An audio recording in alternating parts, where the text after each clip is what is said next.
पता है कि क्या बोलता है अभी।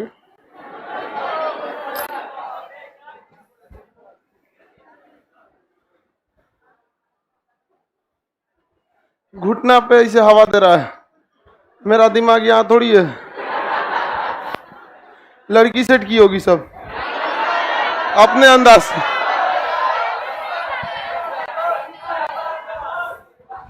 यही से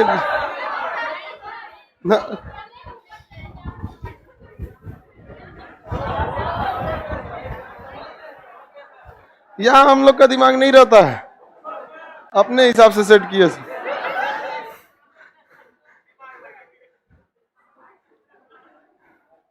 इससे पहले आपको निर्वाचन आयोग कंप्लीट कर दिए। भाग संख्या 15 निर्वाचन आयोग। एक आदमी मटेरियल लाओ, कुछ सवाल पूछते हैं। कौन ची का विलायती मटेरियल रखा है, इसी पे सो जाता है क्या रे तुम?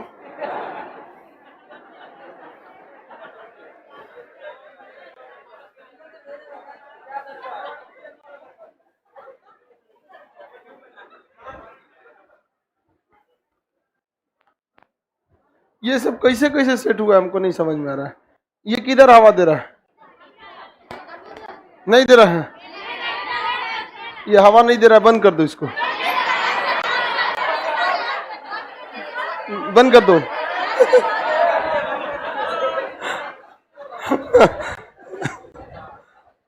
लड़की जब को लगता है कि हम कहेंगे हवा नहीं दे रहा है तो सर उसको ठीक कराएंगे। अरे यार कैसे हो गया, गड़बड़ हो गया, बंदे कर दो उसको। समझ में गया? तुम लोग भी सब ध्यान देना, ज्यादा कोई नकड़ा करे बंद कर। निर्वाचन आयोग की चर्चा किस अनुच्छेद में? हाँ बताइए। 324 में। निर्वाचन संबंधी कानून संसद बना सकती है, विधानमंडल? संसद बना सकती है। बताइए निर्वाचन आयोग किन किन लोगों का चुनाव कराता?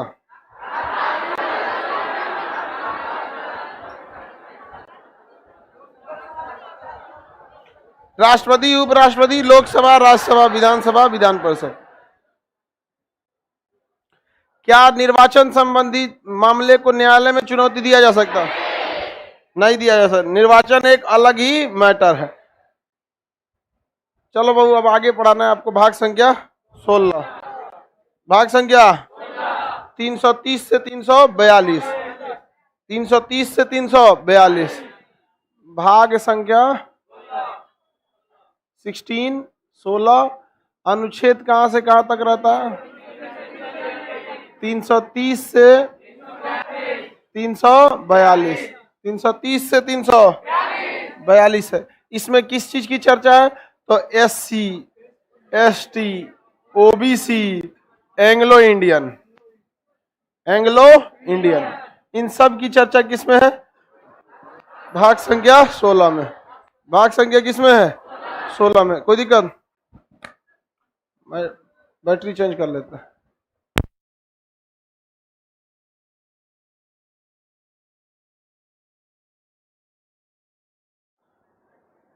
रे गधा, तुम लोग प्रोजेक्टरवा के पास ऊपरा का बैठा है?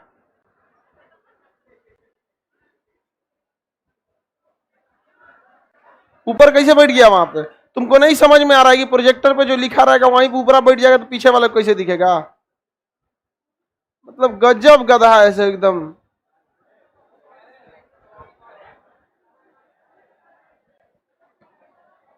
लड़की है ठीक दिमाग की है सब।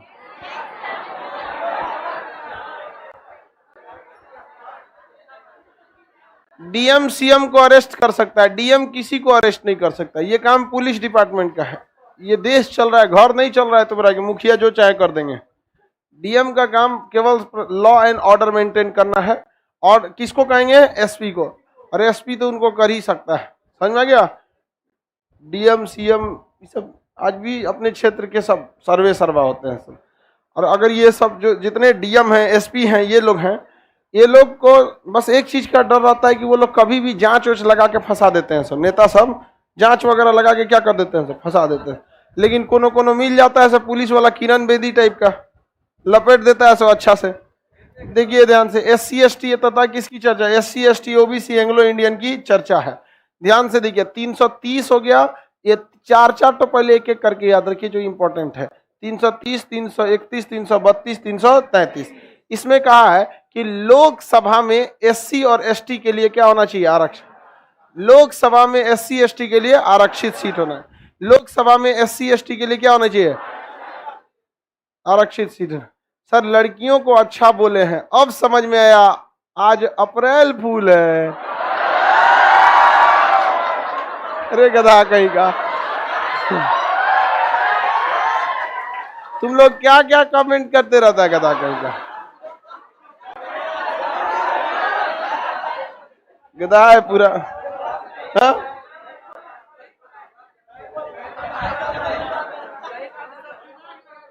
देखो दिमाग लगा है।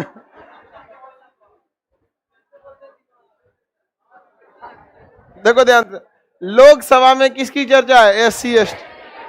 लोकसभा में एससी एसटी आरक्षण की चर्चा है। समझ में क्या? आपके मटेरियल में है कि नहीं जी? कहां तक का मटेरियल है आपके पास? भाग 16 तक है। अब इसमें देखिएगा ध्यान से, भाग 16 दो पार्ट में लिखा है ना, एससी एसटी के लिए आरक्षण। एससी के लिए 84 और एसटी के लिए 97। उसी में साइड दाहिने साइड में लिखा होगा, आपको लिखने की जरूरत नहीं पड़ेगी। एक साइड में आपको शॉर्ट नोट है और दूसरे साइड में डिस्क्रिप्टिव है पूरा अच्छा से। इस साइड में आपको एससी एसटी के लिए आरक्षण, और जस्ट उस साइड में देखेंगे एससी के लिए 84, एसटी के लिए 97 लिखा है कि नहीं? 84 और 97। 84 किसके लिए? एससी के, और एसटी के लिए 97। आपको लिखने की जरूरत नहीं है, कई तो लिख रहा है सब। समझ में आ गया कि नहीं आ गया?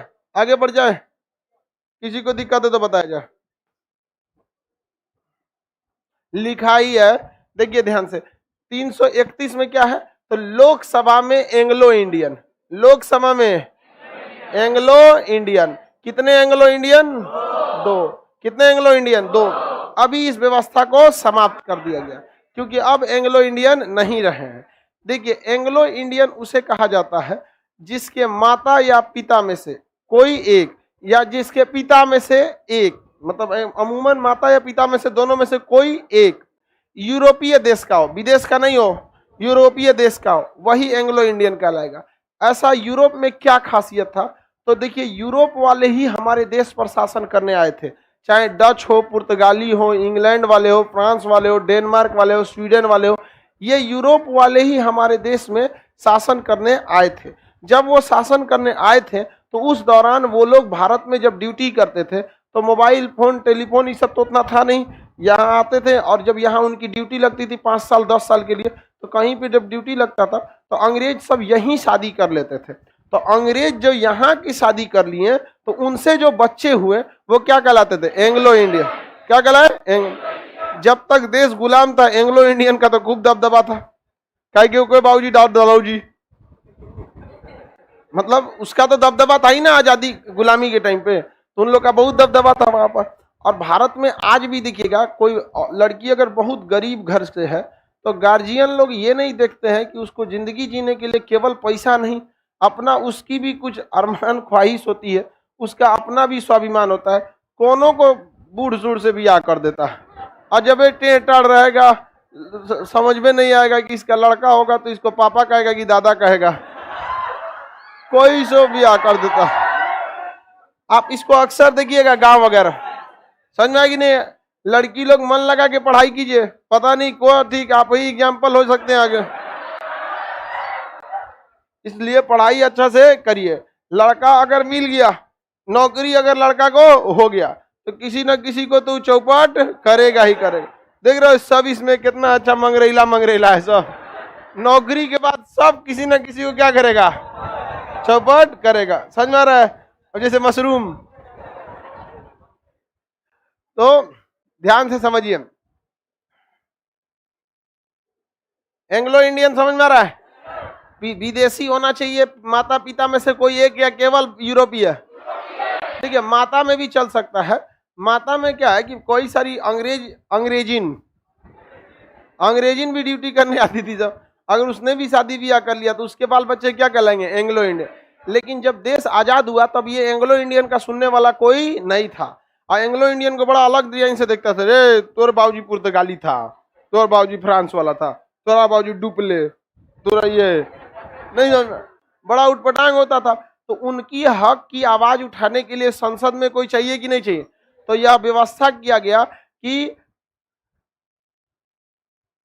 आगे ध्यान से देखिए, अगर एंग्लो लोकसभा में एंग्लो इंडियन को आरक्षण कितना दिया गया? 2 सीट। अगर लोकसभा में 545 सीट में एंग्लो इंडियन जीत के नहीं आते हैं तो एक्स्ट्रा से 2 एंग्लो इंडियन को राष्ट्रपति क्या करते हैं? मनोनीत करते हैं। यदि इत्तेफाक से कोई एक एंग्लो इंडियन जीत गया तो लोकसभा में कुल कितने एंग्लो इंडियन कम से कम होने चाहिए? 2, कम से कम 2। या तो 2 चुनाव जीत किया जाए या तो फिर राष्ट्रपति उसे मनोनीत कर दे। तो अगर चुनाव जीत के आ गए तो क्या राष्ट्रपति मनोनीत करेंगे? नहीं करेंगे। लेकिन अगर चुनाव जीत के नहीं आया तो कौन मनोनीत करेगा? राष्ट्रपति मनोनीत करेंगे। यदि एक को जीत के आया तो राष्ट्रपति कैगो को मनोनीत करेंगे? एगो को। एक को नहीं जीत के आया तो 2, और 2 को जीत के आ गया तो किसी को नहीं करेंगे। तो ये एंग्लो इंडियन की व्यवस्था थी संविधान में। समझ में आ गया कि नहीं आ गया? अब केवल लोकसभा से तो काम नहीं चल सकता, राज्यसभा भी बहुत जरूरी, विधानसभा भी बहुत जरूरी है। तो विधानसभा में SC ST, विधानसभा में SC ST के लिए सीटों का आरक्षण। तो अब अलग अलग राज्यों में अलग अलग विधानसभाएं हैं, अलग अलग राज्यों की आरक्षण की सीटें भी अलग अलग है, क्योंकि जैसे लोकसभा तो पूरे देश के लिए एक ही है, लेकिन विधानसभा एक तो है नहीं, बिहार की अलग है, राजस्थान की अलग है। तो इसका हम आपको एक्यूरेट संख्या कैसे बता सकते हैं? आप ही बताएंगे? आप बताएंगे तो किसी न किसी स्टेट का बताएंगे। तो बाकी सीटों पे भी, विधानसभा के चुनाव पे भी किसके लिए आरक्षण? SC ST। आप देखते होंगे कुछ सीटें हैं जिसे 15 साल के लिए रिजर्व कर दिया जाता है SC ST के लिए। देखिए 15 साल बाद ही वो सामान्य लोगों के लिए खुलेगा। कभी कभी उस सीट को महिला के लिए दे दिया जाता है कि इस सीट पर केवल कौन उठेगी? महिला उठेगी। समझ में आएगी नहीं आ गया? तो महिलाओं का राजनीति में भागीदारी बहुत ही कम है, ज्यादा भागीदारी नहीं है, और वो भागीदारी होने के बाद भी महिला के लिए कुछ नहीं करती है। समझ में आ गया कि नहीं आ गया? तो कुछ खास महिलाओं के लिए काम करती हैं। तो लोग महिलाओं को कुछ काम करने की जरूरत है, बस उसको शिक्षा दिला दीजिए, काम खत्म, बाकी तो अपने भरिया लेगी। अगर वह शिक्षित हो गई तो अपने से नहीं भरिया लेगी, तब शिक्षा नहीं देगा, घर घर घूमेगा, हम दो हमारे दो। अरे बैल कहीं का, तोरा कहां से ही दिमाग आया हम दो हमारे दो? पढ़ल लिखल है तभी तो उसको पढ़ा दो। कौन पढ़ी लिखी लड़की का 18-19 को लड़का होगा? नहीं समझ में आया? कोई पढ़ी लिखी और लड़की 18-19 लड़का हो सकता है? नहीं हो सकता है।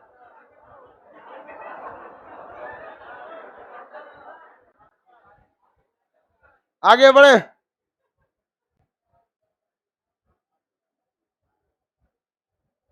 चलिए अब ध्यान से देखते हैं, विधानसभा में किसकी चर्चा? SC। अब हर विधानसभा में भी एक एंग्लो इंडियन होना चाहिए, तो विधानसभा में भी किसकी चर्चा? Anglo Indian. Anglo Indian. तो विधानसभा में कितने एंग्लो इंडियन? 1। विधानसभा में 1 एंग्लो। हर जगह अंग्रेजों का शासन था कि नहीं था? हर जगह शासन नहीं था। मेरे पड़ोस में 14 लड़के हैं। देखो बाबू, भारत की जनसंख्या की समस्या वो है जो पैदा हो चुकी है। समझ में आ गया? अब जिस हिसाब से हमारी जनसंख्या जा रही है, फर्टिलिटी रेट 2.78 में जा रहा है। बहुत खराब नहीं है ना बहुत अच्छा, एकदम स्टेबल है, एवरेज में है।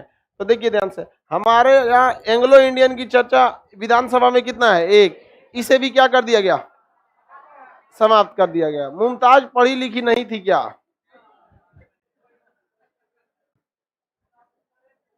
आगे बढ़ते हैं, ध्यान दो। लोकसभा में ST ST की चर्चा 330। लोकसभा में SC ST, लोकसभा में एंग्लो इंडियन, विधानसभा में SC ST, विधानसभा में ST ST वही था 331, 332। विधानसभा में एंग्लो इंडियन 333, 333। किसी को कोई दिक्कत? अब ये बताइए, एंग्लो इंडियन वाली व्यवस्था है कि समाप्त हो गई? समाप्त हो गई।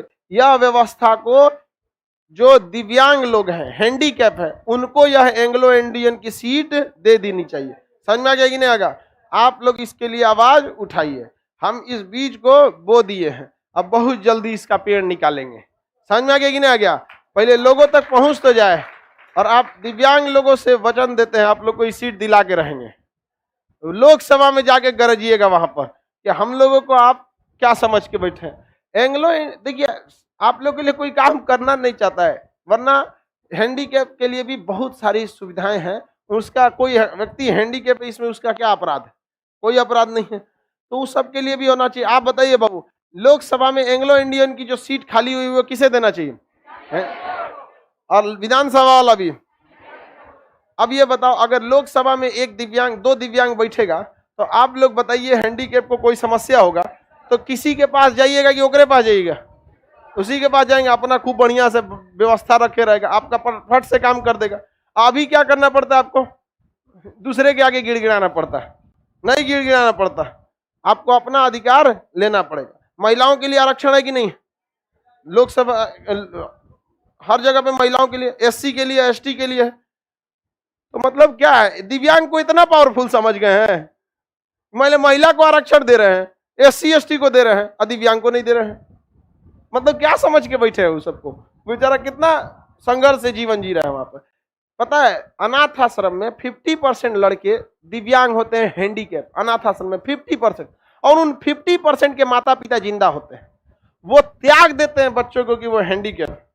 और अगर हमारा संविधान भारत के हर एक लोगों को काम नहीं आ सका तो किस मुंह से हम कहेंगे कि हम लोकतंत्र में रहते हैं, तब तो कहेंगे कि नोट तंत्र में रहते हैं।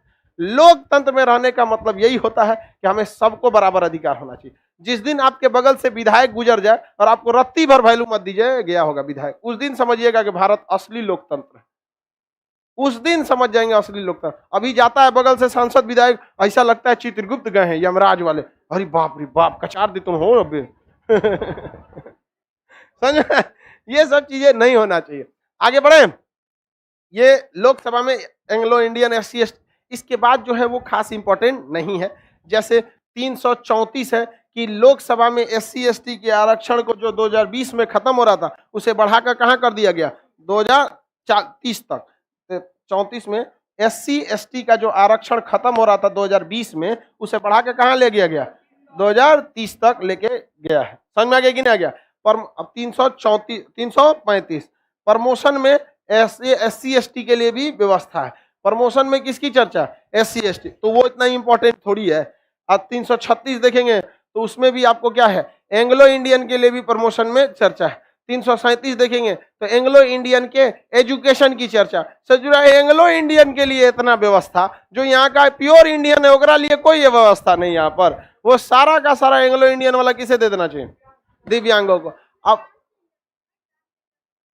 उसमें हाँ इसमें शामिल किया गया, आगे बताएंगे, ओबीसी के अंतर्गत ट्रांसजेंडर को शामिल कर दिया गया, सुप्रीम कोर्ट ने आदेश दिया था, अभी उसको आगे पढ़ाना है।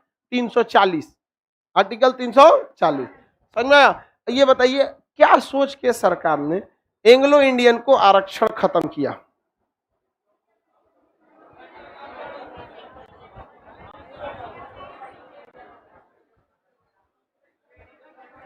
क्या सोच के समाप्त किया बाबू।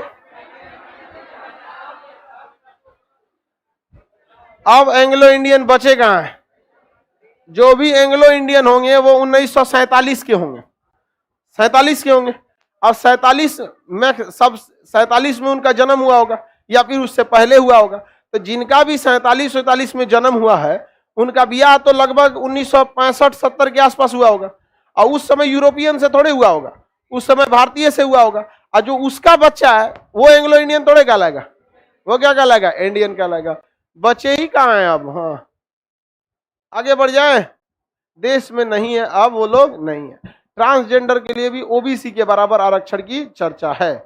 आगे बढ़ जाए, देखिए लोकसभा में कितनी सीटें हैं, एससी के लिए 84, एसटी के लिए 57, समझ में आ गया कि नहीं आ गया। लेकिन ये सीटें कब तक आरक्षित रहेंगी, 2020 में खत्म थी, कब हुआ 2030, इसकी चर्चा किसमें 334, वरना 334 हटाइएगा, जहां 334 हटाइएगा 2030 में उनका आरक्षण क्या हो जाएगा, खत्म हो जाएगा। समझ में आ गया कि नहीं क्या। जब ये आरक्षण 2010 में खत्म हो रहा था, एससी एसटी के लिए आरक्षण, संविधान में किसी को भी आरक्षण आप अस्थायी रूप से नहीं दे सकते, 10-10 साल करके दे सकते, तो यह आरक्षण 2010 में खत्म हो रहा था। मनमोहन सिंह ने आरक्षण को बढ़ा के कहां ले गए 2020 में, मोदी जी के समय 2020 में खत्म हो रहा था, बढ़ा के कहां ले गए 30 तक। समझ में आ गया कि नहीं आ गया? एजुकेशन बहुत ज्यादा जरूरी होना चाहिए, एजुकेशन पे ज्यादा ध्यान नहीं दे रहे हैं। अब इसमें कुछ लोग कह सकते हैं कि आरक्षण सही है, कुछ लोग कह सकते हैं आरक्षण गलत है, लेकिन आप चीज ध्यान दीजिएगा, जिन्हें आरक्षण मिलता है वो कहते हैं सही है, जिन्हें नहीं मिलता है वो कहते हैं गलत है। अब जो लोग कहते हैं आरक्षण गलत है, पहले आपको अपने घर से शुरू करना चाहिए। 10% आरक्षण तो जनरल के लिए भी है कि नहीं, इकोनॉमिकल बैकवर्ड क्लास के आधार पर वहां पर। और लोग जो लोग वकालत करते हैं कि आरक्षण नहीं होना चाहिए, उन लोगों से कहिए ना कि एक बार जाति ही खत्म कर दीजिए, फिर देगा किस हिसाब से आरक्षण? जब जाति ही नहीं रहेगी तो आरक्षण किसी काम का रहेगा? नहीं नहीं, जहां मलाई मिले जाति के हिसाब से वहां, मतलब देखिए प्रॉफिट सब लोग खोज रहा है, ये गलत बात है ना। देखिए जाति है तो आरक्षण है, यदि जाति नहीं खत्म होगी तो फिर आरक्षण भी काय खत्म होगा? एकदम सीधा बात, ज्यादा वो नौटंकी वाला नहीं कि ये होना चाहिए ये नहीं होना चाहिए। जाति के हिसाब से फॉरवर्ड को आरक्षण है, संविधान के हिसाब से बैकवर्ड को आरक्षण है, दोनों को तो आरक्षण है। समझ में आया कि नहीं क्या? मांझी मंत्री थे, मुख्यमंत्री मंदिर गए थे तो मंदिर धो दिया गया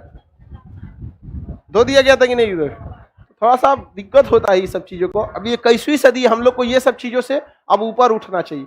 जाति धर्म मजहब, ये कोरोना में देखिए, कोरोना का कोई जाति धर्म था?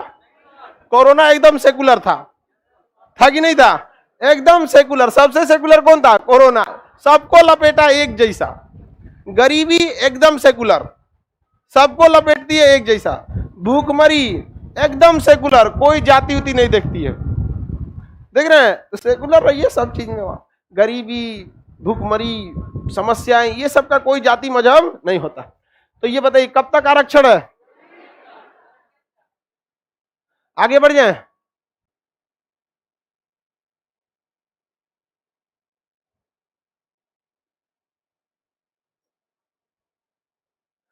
किसी को देकर बस गरीब लाचार को देना चाहिए। देखिए वो गरीब लाचार कैसे पता चलेगा कि आप गरीब हैं लाचार है? आप किसी राज्य के मुख्यमंत्री बन जाएंगे, वहां 10 करोड़ लोग रहते हैं, तो क्या घूम घूम जाके उनको देखिएगा कि गरीब है कि लाचार है? आप किसी न किसी अधिकारी को बनाइएगा जो गरीबी का सर्टिफिकेट बनाए, वो अधिकारी 5,000 रुपया में अंबानी को ओबीसी बना देगा, बैकवर्ड क्लास। 5,000 रुपया अगर अंबानी दे दे, आप अपना शकल ना दिखाए या फिर वो पहचानने से गड़बड़ी कर दे, तो बना देगा, उसका गारंटी बता रहे हैं हम आपको, बना देगा। अगर आप बनता ही है, ब्लॉक व्लॉक में बन जाता है, तो आप बताओ, आपका कहना सही है कि गरीबी के आधार पर मिलना चाहिए, लेकिन आपको पता है जो गरीबी का सर्टिफिकेट बनाते हैं वो खुद इतना गरीब होते हैं कि 500 में बिक जाते हैं। गरीब नहीं होते हैं, मनबड़ होते हैं। सरकार जब पैसा दे रही है तो सरकार को हुमच के काम कराना चाहिए। समझ में आ गया कि नहीं? क्या अलग डिपार्टमेंट होना चाहिए, कोई बांस लेके घूमे कच्चा हरा रंग का, जहां देखे मार एक बांस एकदम भेजा पे एकदम। समझ में आ गया कि नहीं? क्या सरकार वैकेंसी नहीं निकालती है? अरे सरकार को कहना चाहिए कि वैकेंसी निकालिए, बहुत सिंपल तरीका है, डेली 1000 को टर्मिनेट करिए, सस्पेंड नहीं, टर्मिनेट। जहां भ्रष्टाचार में पकड़े गए टर्मिनेट, और सीधे टर्मिनेट करिए। 1000 वैकेंसी खाली होगी ना जी, नया वैकेंसी आएगा, धीरे धीरे टर्मिनेट करके खपा के खत्म कर दिए सबको। 10 साल टाइम लगेगा ना, लेकिन धीरे धीरे धीरे धीरे साफ कर देगा। कैसे ब्लड कैंसर का इलाज होता है, धीरे धीरे निकाला जाता है, नायका चढ़ाया जाता है, निकाल निकाल चढ़ाया जाता है। नहीं समझे? अब तुम लोग जाएगा लोग नया नया वैकेंसी में। आगे बढ़ जाए। SC ST का आरक्षण कब तक रहेगा? 2030 तक। आगे बढ़ जाए। अब देखो भाऊ, इसके आगे वाला इंपॉर्टेंट उतना नहीं है, जैसे अभी बताएं आपको। एंग्लो इंडियन के SC ST का प्रमोशन में चर्चा है। 36-35 में क्या है? प्रमोशन।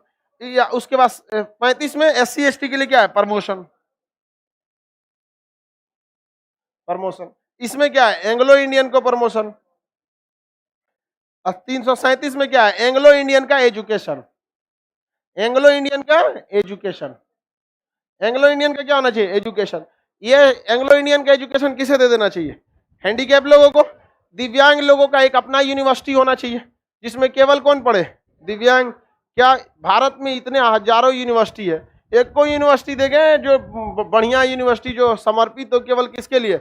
दिव्यांगों के लिए। और उस यूनिवर्सिटी में बहुत बेहतरीन लेवल का उसका पूरी तरह से स्ट्रक्चर ही बनाया जाए। अब ऐसा ना हो कि यूनिवर्सिटी बना दीजिए और ये यूनिवर्सिटी जेपी यूनिवर्सिटी से उठा के भेज दीजिए वहां को, डीन को 4 साल का 3 साल का ग्रेजुएशन 27 साल में कराएगा। छोड़ दीजिए ना यहाँ पर जेपी यूनिवर्सिटी जो है या मगध यूनिवर्सिटी जो है, या फिर मगध से कितने पढ़े हैं लोग, कौन साल में दिया है? 5 साल में दिया है। उनको नहीं दिख रहा था ये 5 साल में दिए हैं। समझ में आया कि नहीं आ गया? यूनिवर्सिटी वाले लोग किसी दिन हमारे नजर पे चढ़ जाएंगे, बहुत बर्दाश्त कर रहे हैं डीन लोग को, किसी दिन चढ़ेंगे ना हम नजर पे तो फिर बड़ी दिक्कत होगा।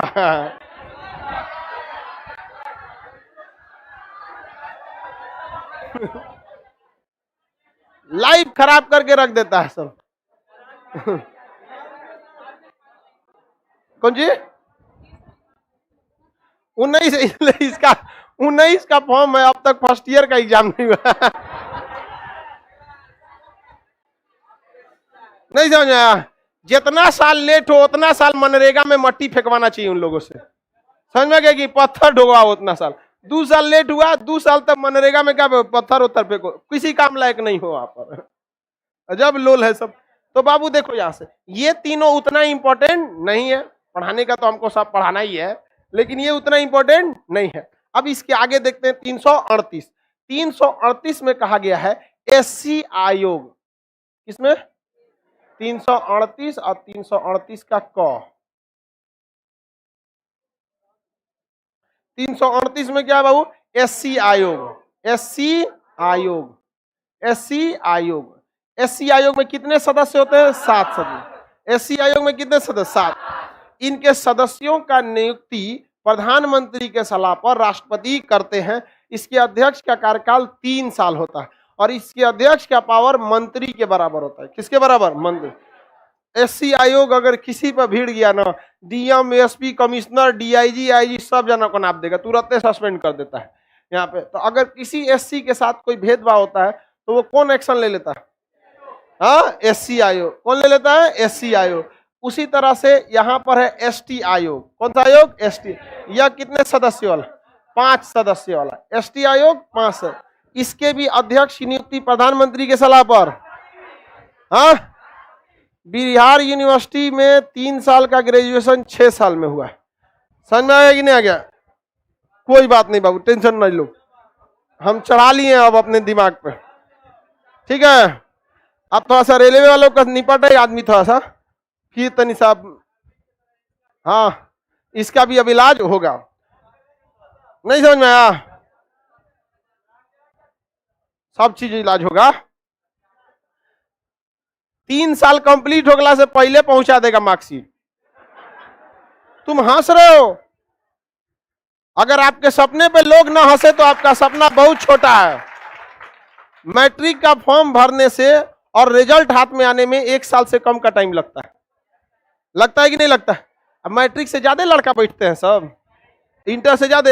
अरे जुलाई अगस्त में आप लोग फॉर्म भरते हैं, कब फॉर्म भरते हैं? वही जुलाई अगस्त तक फॉर्म भरते हैं। और सबका रिजल्ट आ गया कि नहीं आ गया?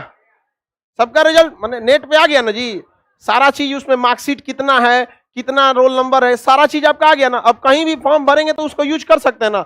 छाप के कब जरूरत होता है? जब वेरिफिकेशन में जाएंगे ज्वाइनिंग में, तभी ना जरूरत रहता है। ये लोग भी देगा, लोग टेंशन नहीं लियो तुम, जो बोल दिए सो बोल दिए। अभी चढ़ गए हैं नजर पे, अभी अब बहुत ज्यादा दिन तक ही नहीं रहेंगे यार। अब इन लोग का भी उपाय होगा। चलिए ध्यान से देखते हैं। एससी आयोग कितने सदस्य वाला? और एसटी आयोग हाँ कितने सदस्य वाला? 5 सदस्य। इनके अध्यक्ष की नियुक्ति राष्ट्रपति। किसके सलाह पर? प्रधानमंत्री के। याद रहेगा, इनके अध्यक्ष का कार्यकाल, इनका पावर किसके बराबर? मंत्री के बराबर। मंत्री के बराबर। 339 में कहा है, 339 39 होता है कि 39 होता है? 39। उत्तर प्रदेश के कितने लड़के हैं? इसको तो 39 बोलता है, अब बिहार में 39। दोनों का बहुत ज्यादा अंतर नहीं है। ये इससे क्या मतलब है? सीबीएसई वाला एक ही जैसा बोलता है सब। 39। इसमें कहा गया है कि जहां एससी और एसटी की संख्या ज्यादा हो, वहां का जो प्रशासन होगा, क्या होगा? प्रशासन, वह केंद्र सरकार का कर्तव्य होगा। किसका कर्तव्य होगा? केंद्र। यानी केंद्र सरकार वहां ध्यान रखेगी। जैसे नागालैंड वगैरह में SC ST की संख्या बहुत ही ज्यादा है, वहां की कुछ ऐसी भी जनजातियां हैं जो मानव के कपाल में खोपड़िया में खाना खाती है। सारी जनजातियां नहीं, कुछ जनजाति ऐसी हैं, तो उनका प्रशासन कौन करता है? केंद्र सरकार। और उसको एक अधिकारियों को अलग से ट्रेनिंग दिया जाता है। तनी आप लेके कंकाल घूम जाइए ना, देखिए पुलिस मार के आपको भूत बना देगी। यहाँ पर कहां से लाया रे, किसका है? आप कहिएगा दादा का है। कहेगा कहां से बचा के लाया रे तुम यहाँ, मेरा चाचा तो चला गया। आगे बढ़े तो बताइए SC ST के प्रशासन का कर्तव्य किसका है?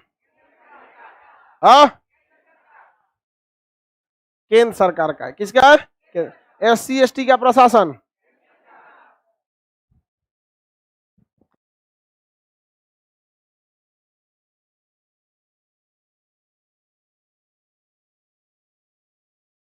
इसका डिटेल निकालो, अभी जो है ना उसका डिटेल निकालो, उससे करके डिलीट करो पहले। 2-4 ठो को भी। अभी कुमार, अब आप वेट कीजिएगा, एक आध दिन आपके यहाँ इंक्वायरी पहुंचेगा, ठीक है? कमेंटवा जो मिला है ना, तो इसको तुम पढ़ाई से यूज करो, उल्टा सीधा के लिए यूज करोगे, किसी दिन हमारा दिमाग घसकेगा तो हम ज्यादा उल्टा कर देंगे, दिक्कत हो जाएगा फिर। 339 में किसकी चर्चा? SC ST का प्रशासन। इसका किसका कर्तव्य ये? सर मटेरियल में 2020 तक लिखा था। देखिए जब संविधान बना था तो संविधान में लिखा गया था 10 साल के लिए आरक्षण होगा। संविधान 1950 में बना, यह आरक्षण 1960 में खत्म हो रहा था। तब से हर 10-10 साल पर संशोधन करके क्या किया जाता है? आगे लाया जाता है। आगे बढ़ जाए, किसी को कोई दिक्कत? अब यहां जब बात SC की आ गई, ST की आ गई, तब आ गया OBC। कौन सा आयोग? OBC आयोग। OBC आयोग, अदर बैकवर्ड कास्ट, अन्य पिछड़ा वर्ग। अदर बैकवर्ड कास्ट, अन्य पिछड़ा वर्ग। सबसे ज्यादा संख्या देखेंगे ना OBC की मिलेगी। समझ में आई नहीं? क्या ज्यादा संख्या किसकी मिलेगी? OBC। इसमें बहुत सारी जातियां आ जाती हैं। आप में से कितने लोग हैं जो OBC से आते हैं? हाथ उठाइए। देखो भाई पूरा क्लासरूम में ज्यादातर कैसा है? OBC। 70% क्लासरूम में क्या है? OBC है। तो अब देखिए आरक्षण जो है ना, अब मंडल आयोग के गठन से लेकर ये धीरे धीरे क्या बनता चला गया? एक राजनीतिक मुद्दा। तो OBC की स्थिति की जांच के लिए सबसे पहला आयोग का गठन किया गया था, काका कालेकर समिति। काका कालेकर समिति। कौन सी समिति? काका कालेकर समिति। इसने OBC के लिए क्या किया? मतलब सुझाव दिया, लेकिन इसके सुझाव को कोई भी नहीं माना। उसके बाद प्रधानमंत्री बने BP सिंह, विश्वनाथ प्रताप सिंह। BP सिंह के समय मंडल आयोग की सिफारिश आ गई। हालांकि मंडल आयोग का गठन इन्होंने किया था, मोरारजी देसाई। मंडल आयोग का गठन, कौन सा? मंडल आयोग। मंडल आयोग, मंडल आयोग, समझ में गया? तो बताइए काका कालेकर समिति का संबंध किससे है? OBC। किसे? मंडल आयोग का संबंध काका कालेकर समिति। पहला OBC आयोग कौन था? काका कालेकर। दूसरा OBC आयोग मंडल आयोग। मंडल आयोग ने OBC के लिए कितने % आरक्षण कर दिया? कितना %? 27%। यानी जितनी सीटें रहेंगी, अगर 100 सीटों का वैकेंसी निकल रहा है तो उसमें OBC के लिए कितनी रिजर्व हो जाएंगे? हाँ, 27%। कितना %? 27। महिला सब के लिए 30%। समझ में आ गया कि नहीं? गया कहीं कहीं तो 35% है। समझ में आ गया कि नहीं? महिला के लिए, फिर ST के लिए, फिर OBC के लिए, सॉरी SC ST महिला, ये सब के लिए आरक्षण की चर्चा। इसका भयानक विरोध होने लगा। किसका? मंडल आयोग का। किसका विरोध होने लगा? मंडल आयोग का। बाद में सुप्रीम कोर्ट ने कह दिया कि OBC में बहुत सी ऐसी भी जातियां हैं जिन्हें आरक्षण का हक नहीं है, लेकिन वो OBC में रहेंगी, लेकिन उन्हें आरक्षण का लाभ नहीं मिलेगा। और कुछ जातियों को रखा जिस पर इसने कहा सुप्रीम कोर्ट ने कि इन्हें आरक्षण दिया जाएगा। मंडल आयोग ने कितने % आरक्षण की बात? कितना %? 27%। कितना %? 27% की व्यवस्था कर दिया था। समझ में आ गया? कोई दिक्कत? सुप्रीम कोर्ट ने क्या कह दिया कि दो कैटेगरी में बांट दिया। ओबीसी को किसने दो कैटेगरी में बांटा? सुप्रीम कोर्ट ने कहा कि पैसे के हिसाब से, इकोनॉमिकल हिसाब से उसने बांट दिया ईबीसी, इकोनॉमिकल बैकवर्ड क्लास। तो ओबीसी को किस में बांट दिया सुप्रीम कोर्ट? ओबीसी को किस में बांट दिया? Economical backward class. समझ में आ गया? और जनरल का जो बनता है वो क्या कहलाता है? ईडब्ल्यूएस। ईडब्ल्यूएस वो 1 साल वैलिड होता है। कितने साल वैलिड होता है? 1 साल वैलिड होता है ईडब्ल्यूएस। अभी ये क्या है? ईबीसी है। क्या है? EBC, other backward class. EBC बोलता है गधा कहीं का। अन अदर इकोनॉमिकल बैकवर्ड क्लास किसने बोल दिया? ये सुप्रीम कोर्ट ने कहा कि ओबीसी को किस हिसाब से बांटी है? ईबीसी के। तो ओबीसी कितनी भाग में बढ़ गया? 2 भाग में बढ़ गया। पैसे के हिसाब से 2 भाग में बढ़ गया। एक हो गया जो थोड़ा अमीर लोग थे और एक हो गया जो गरीब लोग थे। उसमें एक हो गया अमीर और एक हो गया गरीब। एक हो गया क्रीमी लेयर। कौन सा लेयर? क्रीमी लेयर, क्रीम खा रहा है, ये एकदम मलाई मार रहा है। और एक हो गया नॉन क्रीमी लेयर, ये बेचारे को मलाई नहीं मिल रहा है। Non creamy layer, non creamy layer. अब इसमें कोई व्यक्ति है, पहले कहा गया था जिसके सालाना इनकम 4.5 लाख है, इसे बढ़ा के 6 कहा गया, अभी कहा दिया गया 8। अब ये किसी काम का नहीं है आप लोग का, अभी करेंट डाटा याद रखिएगा। जिसके घर की संयुक्त इनकम, एक आदमी का नहीं, संयुक्त इनकम 8 लाख रुपया सालाना है। कितना रुपया? 8 लाख रुपया सालाना है। वो मलाई मार रहा है किस कैटेगरी में? क्रीमी लेयर में। और जिसका घर का सालाना इनकम 8 लाख रुपए से कम है, 8 लाख रुपए वार्षिक से कम है, पूरे घर का बता रहे हैं। अगर आपके मम्मी पापा चाचा चाची का अलग फैमिली है तो फिर आपका, और संयुक्त है तो संयुक्त रूप से, यानी मम्मी पापा और आप लोगों का, माता पिता और भाइयों का संयुक्त इनकम अगर 8 लाख से ज्यादा है तो आप किस में आ जाएंगे? Creamy layer. तो सरकार कहेगी तो आप तो क्रीम खा रहे हैं, आपको आरक्षण 27% वाला नहीं मिलेगा। तो बताइए क्रीमी लेयर को मिलेगा और नॉन क्रीमी लेयर को मिल जाएगा। समझ में आ गया कि नहीं आ गया? बताओ तुम कोटा वाला ओबीसी में आते हो किस में आते हो? ओबीसी में आता हो। अभी BC2 में मत जाओ, BC1 BC2 बिहार के लिए हो। ओबीसी में आते हो? अभी बताओ, ये ओबीसी में आता है। अगर इसके घर का सालाना इनकम 10 लाख रुपए है तो इसको आरक्षण मिलेगा? नहीं मिलेगा। मिलेगा नहीं। तब ये लगाएगा दिमाग, 2000 रुपया खर्चा करेगा और वकील को कहेगा तुम बता दो हमारे घर का सालाना इनकम 40 रुपया सालाना है। 40 रुपया नहीं, मतलब 6 लाख बना लेगा, 7 लाख बना लेगा। समझ में आ गया कि नहीं? मतलब टारगेट है उसका 8 लाख से नीचे। अब इसको आरक्षण मिलना चालू हो। तो आप बताइए जितने ओबीसी हैं लोग, आप अगर अपने आरक्षण का लाभ लेना चाहते हैं तो बताइए आपको क्रीमी लेयर पे टिक मारना चाहिए कि नॉन क्रीमी? मतलब हम क्रीम नहीं खा रहे हैं, आप खिलाइए। एक हमारा मित्र था, वो मार दिया था क्रीमी लेयर। क्या मार दिया? Creamy layer. अब उसका 1 नंबर से छटा था तो कह रहा था एक गलती से छट गए। अरे यार तो तुम एक गलती से छट गए, तुम ये दिख रहे, थोड़ा सा और मेहनत कर लेते तो 2 नंबर और आ जाता आगे। ये सब चीज से नहीं वो होना चाहिए। हर जगह जरूरी नहीं कि आपका सिलेक्शन हो ही जाए। हमारे साथ एक लड़का, हम लोग जब 8वीं पास किए थे ना, 8वीं क्लास, तभी से हम लोग को सोचे लोग कि BHU में जाके पढ़ते हैं। तो BHU 9वीं के लड़का को नहीं पढ़ाता है, उसका अपना एक स्कूल है CHS, central Hindu school, CHS।